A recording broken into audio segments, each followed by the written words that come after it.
5টি কথা যা আপনার জীবনের জন্য অত্যন্ত গুরুত্বপূর্ণ। নাম্বার 1, তোমার কষ্ট কেউ বুঝবে না, শুধু গল্প শুনে চলে যাবে। নাম্বার 2, একা থাকাটা খারাপ না, খারাপ হলো ভুল মানুষের সাথে থাকা। নাম্বার 3, যারা চুপ থাকে তারাই সবচেয়ে বেশি সহ্য করে।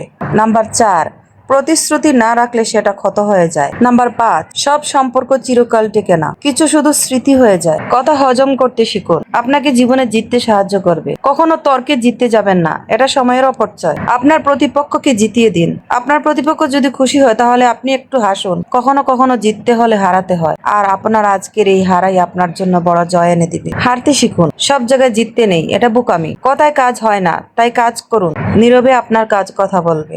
আপনাকে যারা বিশ্বাস করে না তাদের চিন্তা বাদ, নিজের প্রতি বিশ্বাস করুন। আপনি অনেক কিছু পারেন, কি দরকার তা সবাইকে বলে বেড়ানো? যা দরকার সে আপনাকে এমনিতেই খুঁজে বের করবে। চিতাবাঘ কখনো কুকুরের সাথে দৌড় প্রতিযোগিতা করে না, কুকুরকে জিততে দিন। আপনি চিতাবাঘ, তা কখনো বোঝানোর জন্য সঠিক সময় আসবে। নিশ্চয় আল্লাহ ধৈর্যশীলদের সাথে আছেন। বিনয়ী হতে শিখুন, বিনয়ী হতে পারলে আপনি বিশ্ব জয় করতে পারবেন। কথাগুলো ভালো লাগলে লাইক কমেন্ট শেয়ার করবেন, পেজটা ফলো দিয়ে যাবেন, আর ইউটিউব থেকে দেখলে চ্যানেলটা সাবস্ক্রাইব করে যাবেন। আল্লাহ হাফেজ।